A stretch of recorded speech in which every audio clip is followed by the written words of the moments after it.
Romains 8 le dit. Romains 8, 19. La création attend la révélation des fils de Dieu. Amen.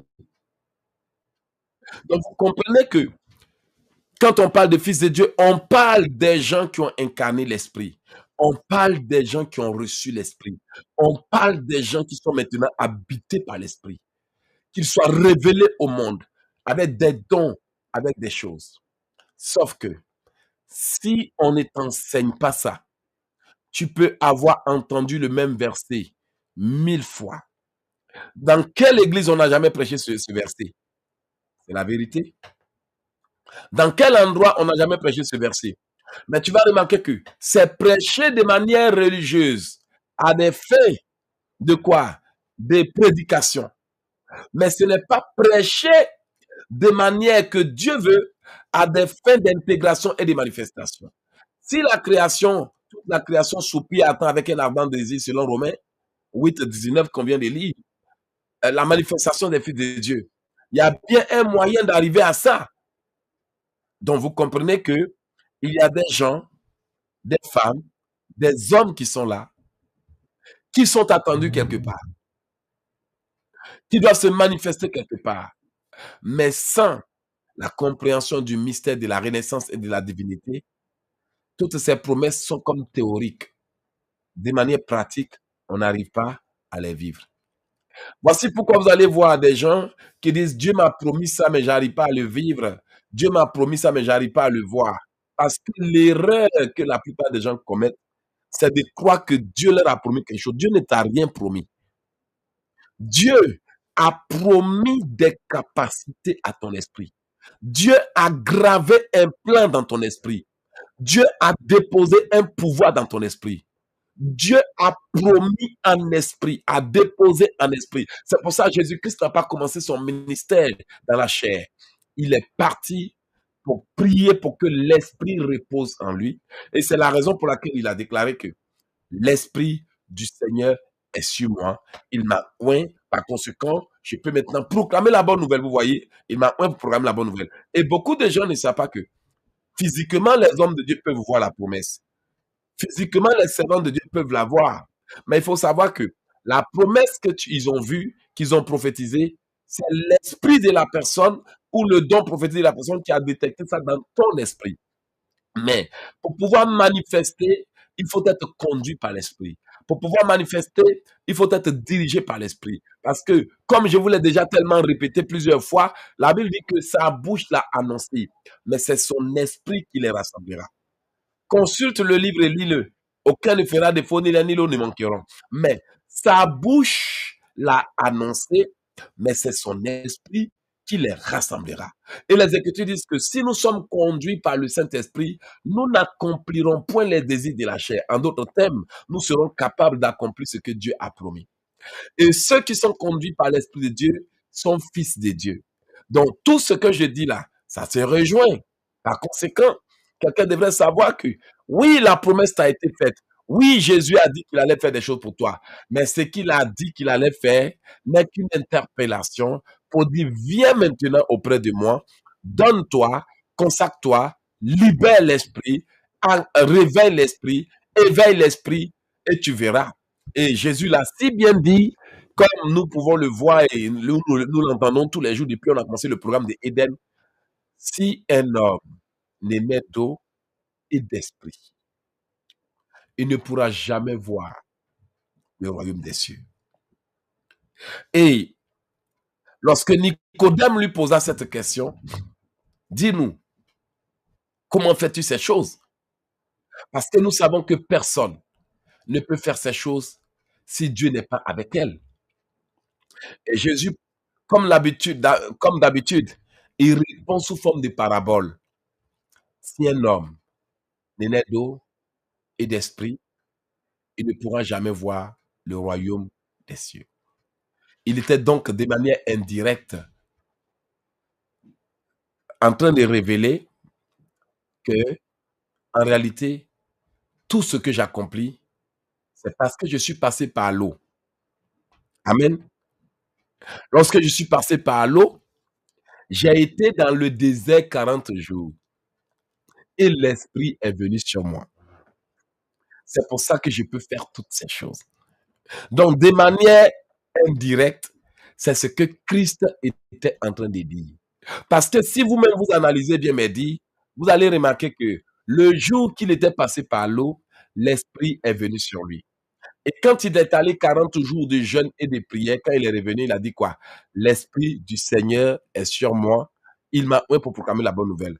Donc, Jésus était en train, de manière un peu mitigée, de répondre d'une manière sage à Nicodème pour dire ce qui se passe, c'est parce que je suis venu enseigner aux hommes que l'homme doit d'abord naître en eau, d'eau, s'engager à quitter le péché, et de deux, l'homme doit se battre pour naître en esprit. Parce que ce que vous ne savez pas, il y a trois baptêmes. Il y a le baptême d'eau, il y a le baptême de la renaissance et le baptême de la consécration. Et ça, beaucoup ne savent pas que le baptême d'eau, le baptême pour le pardon, c'est le baptême de la repentance. Parce que après la consécration, tu passes à la repentance. Et en plus de cela, après le baptême de la repentance, il y a le baptême de la renaissance. C'est pour ça qu'après le baptême de la repentance, l'Esprit vient sur toi pour dire que désormais tu es une nouvelle créature. Mais avant toutes les grandes missions, il te faudra le baptême de la consécration. Voici pourquoi vous allez remarquer que chaque homme que Dieu a choisi a été toujours consacré, soit dans le ventre ou par un prophète pour l'activation de sa destinée prophétique. Maintenant, quand le chrétien va à l'église et qu'il a eu seulement que le baptême d'eau, mais il n'est pas allé jusqu'au baptême de la renaissance, il a l'impression qu'il n'a pas de pouvoir. Parce qu'effectivement, un simple baptême d'eau ne te donne pas de pouvoir et d'autorité. Maintenant, si après avoir eu le baptême du Saint-Esprit, il commence à parler en langue, il fait des choses, il est content et autres, mais il se rend compte que malgré ça, il n'a pas de pouvoir. Pourtant, il parle en langue, vrai ou faux. Ça, c'est le baptême de la Renaissance qui appelle la nouvelle langue. Maintenant, vous allez remarquer que il s'est dit, oui, je parle en langue, l'Esprit est sur moi, mais il se rend compte qu'il n'a pas d'autorité. Parce que ce qui permet d'avoir l'autorité et l'assurance, c'est le baptême de la consécration. Voici pourquoi Christ était rempli d'esprit et de force. Et lui ont demandé, dis-nous, par quelle autorité fais-tu cette chose? Et qui t'a donné cette autorité? Et beaucoup de gens se sont limités au baptême de la repentance, alors que après le baptême de la repentance, il faut se purifier constamment pour arriver au baptême de la renaissance. Il faut briser l'ancienne vie.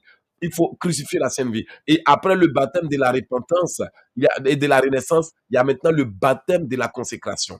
Voici pourquoi vous allez remarquer que le baptême de l'investiture qui est venu après, c'est le baptême par lequel on part en mission, c'est le baptême par lequel on se prépare à aller à un rendez-vous, c'est le baptême par lequel on se prépare à embrasser une destinée. Et juste à ce que les gens comprennent ça, ils seront toujours étonnés. Et moi, j'ai l'habitude de vous dire, c'est vrai que les gens ont beaucoup de problèmes.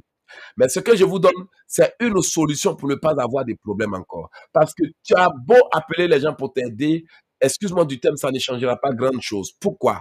La seule chose après que les hommes t'ont aidé et encouragé, c'est d'aller chercher le baptême de la consécration. Parce que beaucoup de gens appellent pour demander des prières qui souvent n'ont rien à voir avec ce pourquoi ils souffrent. Tu souffres, bien aimé, parfois parce que tu n'as pas d'autorité. Et la raison de la souffrance des enfants de Dieu, c'est parfois quand je demande quelque chose, on ne me l'accorde pas. Quand je demande quelque chose, ça échoue. Donc cette personne se rend compte que ma parole ne porte pas d'effet. Ma personne ne dégage pas de domination. Ma présence n'impressionne personne. Alors les gens oublient que il y a trois dimensions de la manifestation de Christ qui permettent à une personne d'avoir l'autorité. Quand le Seigneur dit à Jacob, je te prendrai par la main, je marcherai devant toi, il était en train de dire à Jacob, je t'accompagnerai et je serai présent. Quand le Seigneur dit à Josué, comme j'ai été avec Moïse, je serai toujours avec toi, il était en train de dire que tu ne feras tout que par ma présence. Alors, quand vous arrivez dans les Écritures disent quoi? Nous pouvons tout faire par sa puissance qui agit en nous. Ça, c'est l'infusion de Christ en une personne. Les Écritures disent que avec Christ, nous pouvons tout faire, nous pouvons faire des exploits. Avec Dieu, nous ferons des exploits. Mais les gens oublient que les trois dimensions de Dieu qui permettent à un enfant de Dieu de régner sont simples parce qu'il y a trois dimensions de Dieu qui permettent à quelqu'un de manifester la gloire. D'abord, la dimension de Dieu qui permet aux enfants de Dieu de dominer. Il faut savoir que tu ne pourras tout faire qu'avec Dieu. Quand Nicodème a dit à Jésus que personne ne peut faire ça si Dieu n'est pas avec lui, il était en train de parler de la renaissance, c'est-à-dire de l'incarnation de Dieu. Il était en train de dire que je suis né de nouveau, que c'est lui qui habite en moi. Voici pourquoi il dit si un homme est né d'eau et d'esprit, donc l'esprit n'est pas extérieur, l'esprit est intérieur. Donc vous comprenez que il était en train de révéler que l'une des premières dimensions de la manifestation, c'est l'incarnation de Dieu en l'homme. Vous allez remarquer que Dieu dit, voici mon serviteur que je soutiendrai, mon élu en qui je prends plaisir, mon âme prend plaisir. L'homme, selon le cœur de Dieu, Dieu a dit qu'il fera quoi? Il a dit, je mettrai mon esprit en lui. Il n'a pas dit sur lui, vrai ou faux. Je mettrai mon esprit en lui et il accomplira ma volonté. Donc ça, c'est le mystère de l'incarnation du divin, du supranaturel pour pouvoir maîtriser le surnaturel. Donc Dieu dit que cet esprit sera en cette personne pour que l'esprit en elle lui permette de quoi? D'aller faire la mission. Voici pourquoi Jésus dit, l'esprit du Seigneur est sur moi, mais il m'a oint. Or, l'onction est à l'intérieur. Les Écritures disent qu'une force sortait de son corps et guérissait ceux qui étaient en train de le toucher. Les Écritures n'ont jamais dit que la force était sur lui, mais elle sortait de son corps. C'est pour ça, lorsque cette femme l'a touché, il dit, j'ai connu qu'une force est sortie de moi. Lorsque Jésus cria, qui m'a touché? La force était sortie de l'intérieur de lui.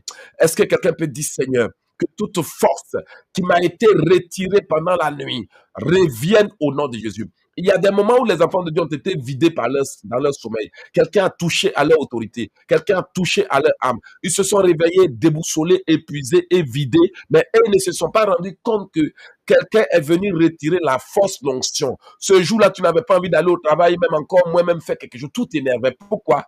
Tu avais été spirituellement vidé. Et parfois, ça s'est passé pendant des relations intimes. Tu as été vidé, sauf que tu n'étais pas rendu compte qu'ils ont créé une circonstance pour te vider. Et c'est pour ça qu'après cette circonstance, tu t'es senti faible, tu ne pouvais plus prier, tu ne pouvais plus lire. Pourquoi? Parce que ton onction, ton autorité, ta domination avait été vidée. Or, sur le champ, si tu avais vraiment compris que c'est quelque chose qui s'est passé, qu'il faut remplacer, tu allais immédiatement te lever. Combien de fois les enfants de Dieu sont là, mon pied droit me démange, mon pied gauche me démange. Le Seigneur a dit d'avertir son peuple.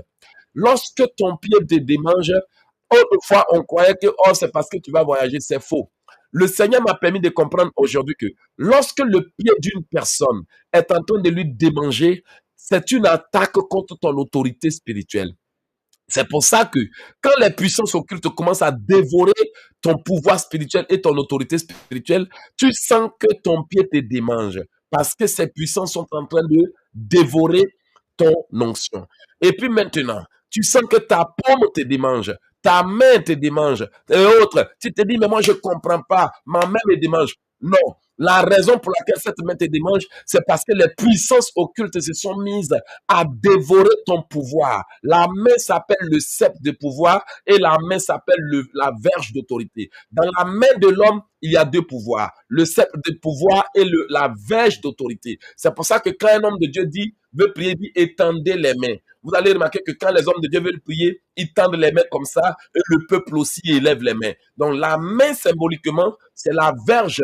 Vous voyez, la verge d'autorité et le sceptre de pouvoir. Maintenant, beaucoup de gens ne savent pas que leur main, c'est le sceptre de pouvoir et la verge d'autorité. Voici pourquoi le diable pousse les gens à aller se faire plaisir avec les mains. Le but, c'est de détruire ton pouvoir. Et vous allez remarquer que les gens à qui le démon ont lancé les esprits de masturbation, ce sont des gens qui ont une puissance dans leurs mains, un pouvoir dans leurs mains. Ainsi, en attaquant ta vie par la sexualité, en te poussant à aller souiller cette main, il est juste en train de dire à Dieu, cette main a été souillée, ça ne peut plus avoir de domination sur moi. Et vous allez remarquer que beaucoup de femmes ont ce problème, beaucoup d'hommes ont ce problème, surtout celles qui sont célibataires. Parfois, elles se sentent obligées d'aller le faire, mais dans le règne des esprits, toutefois que tu le fais, ton sceptre de pouvoir est attaqué et ta verge d'autorité est attaquée. À partir de là, si tu pries, même si tu élèves les mains, rien ne peut se passer. Mais il y a des gens comme Moïse, quand ils élèvent la main, le sceptre de pouvoir et la verge d'autorité, vous allez remarquer que leur pouvoir est tellement grand.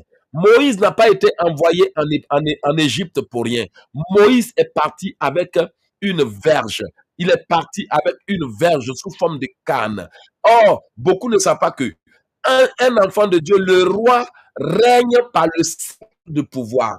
Et le prophète règne par la verge d'autorité. Vous allez remarquer, c'est pour ça que le roi attendit quoi? Le sceptre de pouvoir à Esther. Donc, un enfant de Dieu qui veut régner dans sa dimension royale doit demander à Dieu de restaurer son sceptre de pouvoir. Un prophète qui veut rester, qui veut dominer dans la dimension spirituelle doit prier pour la restauration de son verge de pouvoir. Un enfant de Dieu qui veut vraiment dominer doit prier pour la restauration de son manteau. Un serviteur de Dieu qui veut vraiment prêcher avec puissance doit prier pour la restauration de son esprit. Mais toute personne qui veut manifester l'autorité multidimensionnelle qui vient du ciel doit prier pour la restauration de son autorité. Sauf que les gens vivent des choses qu'ils ne comprennent pas, ils expérimentent des choses qu'ils ne comprennent pas parce qu'on leur a jamais expliqué ça. Ils sont là comme ça, Satan est en train de les détruire. Ils sont là, ils vont. Alors, le diable a élaboré un plan de destruction pour toute personne qui s'appelle prophète, serviteur et servant de Dieu. Aujourd'hui, le Saint-Esprit m'a enseigné comment Satan peut neutraliser un pasteur. Un pasteur a tel allure qu'il prie dans son église, mais il n'y a pas de signes, de prodiges et de miracles. Un serviteur de Dieu, une servante de Dieu qui prêche, qui prie, le diable a 5 points. Et les 5 points qu'il met en place autour pour détruire un homme de Dieu, les 5 points ont pour but d'attaquer les 5 pouvoirs que Dieu confie en l'homme.